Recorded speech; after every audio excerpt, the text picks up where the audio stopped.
کیوں جی عالیہ بیگم؟ میرا پہلا سوال یہ ہے کہ ابلیس اور شیطان میں کیا فرق ہے؟ شیطان جو ہے وہ تو ہر انسان کے خون میں دوڑتا ہے، اور ابلیس وہ شخص تھا جو خدا تعالیٰ کی رحمت سے مایوس ہو گیا تھا۔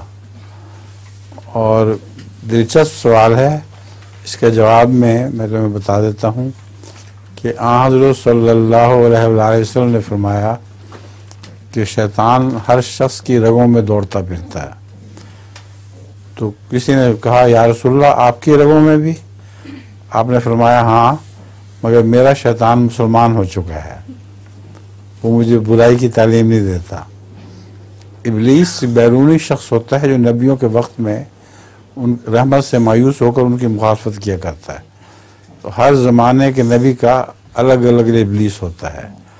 ایک ابلیس حضرت رسول اللہ صلی اللہ علیہ وسلم کے زمانے میں ابو جہل تھا، تو اس طرح حضرت مسیح موعود علیہ السلام کے زمانے میں ثناء اللہ ابلیس بنا ہوا تھا، اور بہت سے ابلیس ہوتے ہوں گے، ان کا نام تو مجھے یاد نہیں، مگر ہر نبی کو کوئی نہ کوئی ابلیس ٹکر جاتا ہے۔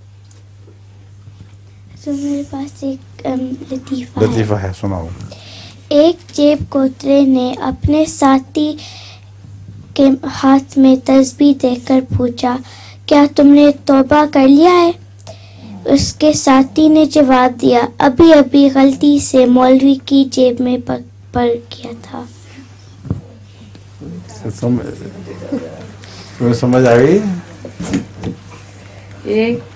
ایک جیب کترے نے اپنے ساتھی کے ہاتھ میں تسبیح دیکھ کر پوچھا کہ تم نے توبہ کر لی ہے؟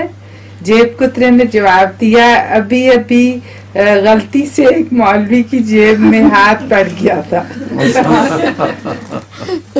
تسبیح نکل آئی ہے۔